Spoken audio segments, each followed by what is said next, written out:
Καλησπέριζω κοντά μας και τον κύριο Αντώνη Σαουλίδη, μέλος του Πολιτικού Συμβουλίου του Πασόκ. Καλησπέρα κύριε Σαουλίδη. Καλησπέρα. Και ευχαριστώ πολύ που είστε κοντά μας. Τα πράγματα δεν είναι έτσι ακριβώς όπως τα λέτε. Είστε Πασόκ τώρα, είστε Νέα Δημοκρατία Πασόκ. Εντάξει, δεν είναι έτσι. Δεν είναι έτσι.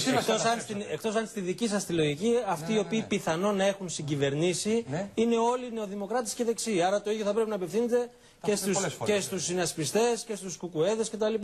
Που είναι οι πρώτοι διδάξαντες στις συγκυβερνήσεις. Τι έχουν κάνει. Το ίδιο ερώτημα ισχύει και για εσάς. Διότι είστε μέλος του Πολιτικού Συμβουλίου του Πασόκ, άρα είστε μέλος της ομάδας που παίρνει τις αποφάσεις και χαράζει την πολιτική. Και ρωτάω το εξής. Στις πόσες χιλιάδες ψυχές θα πούμε όχι. Κοιτάξτε, προφανώς και δεν μπορεί. Εκτός αν έχετε, συγγνώμη για την διακοπή, εκτός αν έχετε να μου δώσετε ένα νούμερο με το δημοσιονομικό όφελος αυτής της ανθρωποθυσίας. Να μου πείτε, κύριε Παυλόπουλε, κύριοι στο τραπέζι, βάζουμε στο ταμείο μας τόσα δισεκατομμύρια και κλείνουμε τρύπες και εν πάση περιπτώσει τι να κάνουμε. Κοιτάξτε, προφανώς και το ζητούμενο δεν είναι το να υπάρξουν ανθρωποθυσίες. Ανθρωποθυσίες δεν θέλει κανένας και δεν εξυπηρετούν και κανέναν και τίποτα. Αυτό το οποίο επιχειρείται να γίνει προφανώς και με άδικο τρόπο, για να είμαστε ξεκάθαροι, είναι το να υπάρξουν μεταρρυθμίσεις στο δημόσιο τομέα, μεταρρυθμίσεις οι οποίες έχουν μείνει στα λόγια όλα αυτά τα χρόνια του μνημονίου. Αυτή είναι μεταρρύθμιση, κύριε Σαουλίδη. Όχι, μεταρρύθμιση είναι μπορεί. Οριζόντια, άδικη επιλογή. Εγώ δεν σας είπα ότι δεν είναι οριζόντια. Έτσι δεν είναι. Οριζόντια. Άρα δεν είναι μεταρρύθμιση. Σας είπα ότι είναι άδικη. Συμφωνώ. Αυτό το οποίο επιχειρεί να φέρει όμως και είναι σημαντικό και λείπει από την δημόσια ζωή είναι η αξιολόγηση. Κύριε Ανδρεουλάκο, το εάν θα ερχόταν ο Κυριάκος ο Μητσοτάκης να γίνει υπουργός διοικητικής μεταρρύθμισης ένα χρόνο πριν, δεν σημαίνει ότι θα υπήρχε και αξιολόγηση. Γιατί αν πραγματικά θα ήθελε να κάνει αξιολόγηση στο δημόσιο, θα έπρεπε να ξεκινήσει την εξοικονόμηση του ανθρωπίνου δυναμικού από τους αστυνομικούς περιβάλλοντος.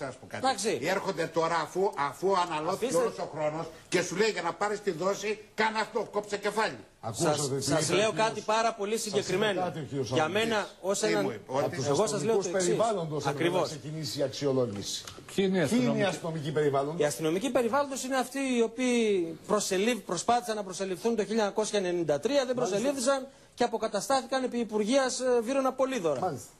Οι αγροφύλακες. Το ζητούμενο σήμερα είναι αυτή είναι. Έτσι όπως μετανομάστηκαν στην πορεία. Θα σας πω κάτι. Μπορούμε να πούμε και ποιοι άλλοι είναι. Πάντως είναι ένα καλό ερώτημα το οποίο θέλει απάντηση. Το πόσοι μέχρι σήμερα έχουν απολυθεί πραγματικά από το δημόσιο. Γιατί γίνεται μια τεράστια. 10.000 αναπληρωτές. Μισό λεπτό. Και έχει γίνει μια τεράστια. Δεν σας διέκοψα. Μπορώ να σας διακόπτω όμως. Δεν σας διέκοψα. Σας άκουσα σε αυτό το οποίο είπατε. Σεβαστείτε τους ανθρώπους που απολύθηκαν. Κυνηγοί κεφαλών, το δεχτήκαμε, εντάξει.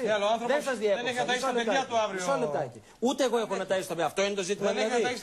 Αυτό πρέπει να πω τώρα δηλαδή ότι ούτε και εγώ έχω. Εγώ είμαι 30. Εγώ κύριε Μιλονάκη, μισό λεπτάκι.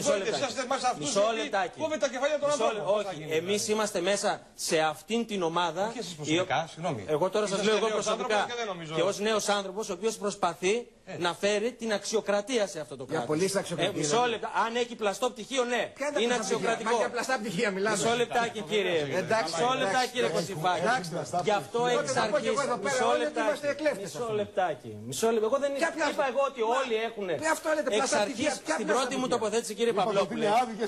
Ακριβώς. Και ότι πρέπει. Επειδή επικαλείστε πλαστά πτυχία, οι 2.500 που βγαίνουν σε διαθεσιμότητα και πάνε στον δρόμο της απόλυσης έχουν πλαστά πτυχία. Δεν είπα αυτό. Είναι τεμπέληδες που δεν πήγαιναν, γιατί άκουσα και αυτό σαν δελτίο σήμερα. Είναι τεμπέληδες που δεν πήγαιναν στην τάξη τους.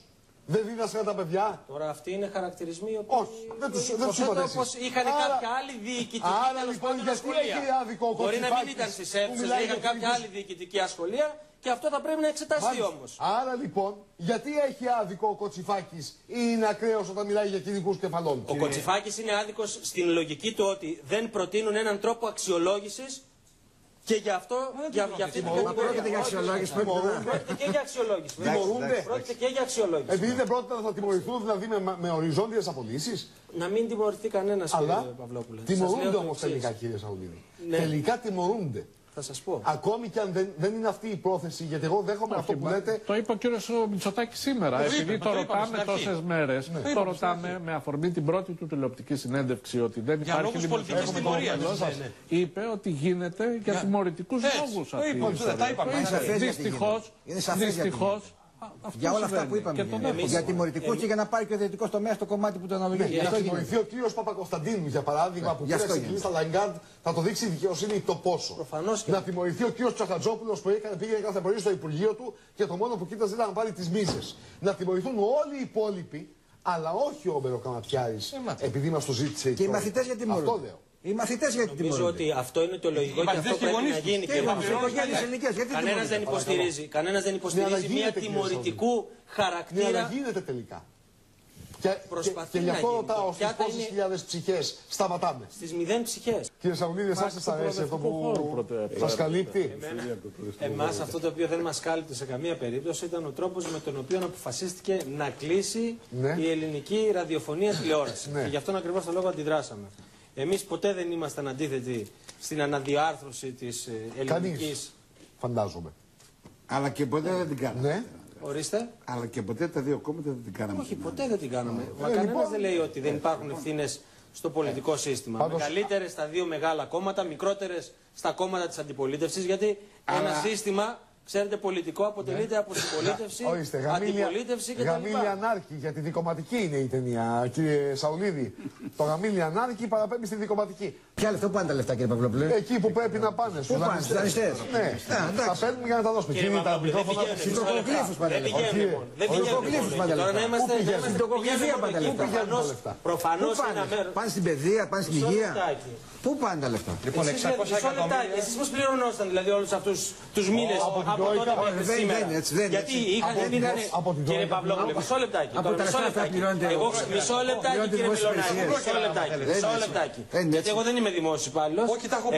Μισό λεπτάκι, εγώ είμαι ελεύθερος επαγγελματίας. Εγώ ξέρω το εξής, ότι εγώ κάνω μια δουλειά σήμερα ως δικηγόρος και δεν την πληρώνομαι. Περιμένω να την πληρωθώ. Εντάξει, ο δημόσιος υπάλληλος πληρώνεται μειωμένα.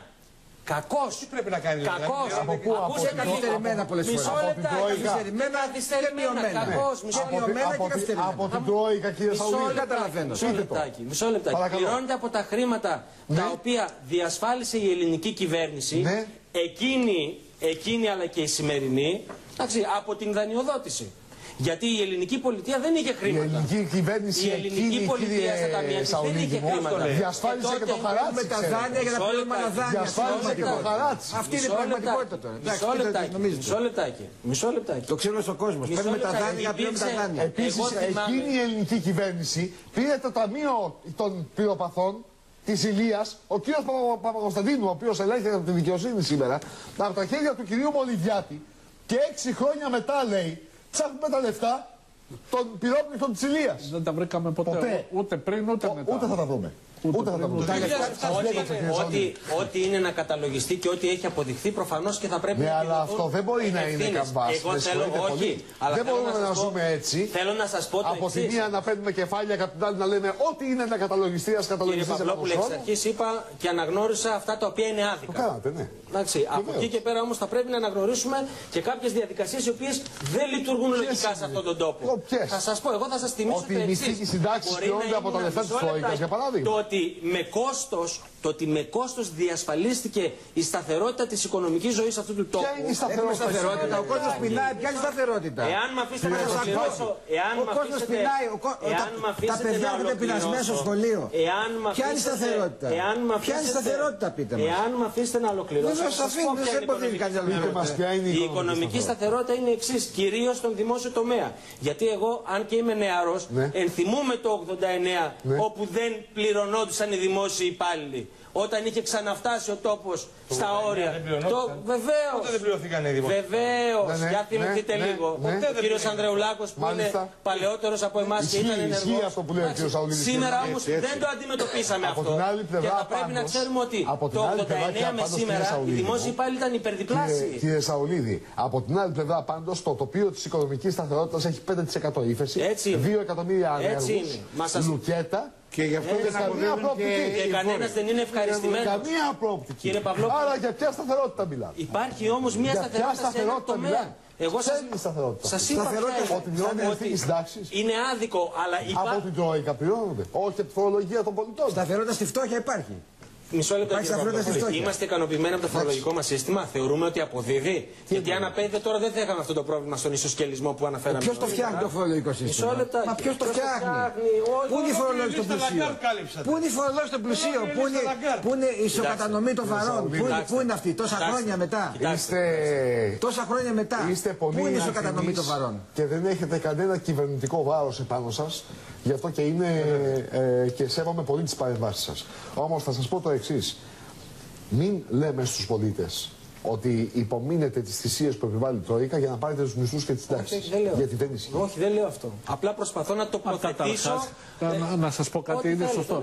Αυτό τώρα το οποίο συμβαίνει και κανείς δεν δικαιούται να το παραγνωρίσει, διαλύει εντελώς, αποδιαλύει όποια ψυχολογία σταθερότητας υπήρχε στο δημόσιο τομέα. Εσείς, επειδή είστε ελεύθερος επαγγελματίας, έρχεστε, φαντάζομαι, όμως σε επαφή με ανθρώπους του δημοσίου. Πείτε μου, αυτές τις μέρες υπάρχει σε καμία πλευρά του δημοσίου, σε καμιά δημόσια υπηρεσία, ασφάλεια, εγγύηση, σταθερότητα, βεβαιότητα? Ή είναι όλα διαλυμένα?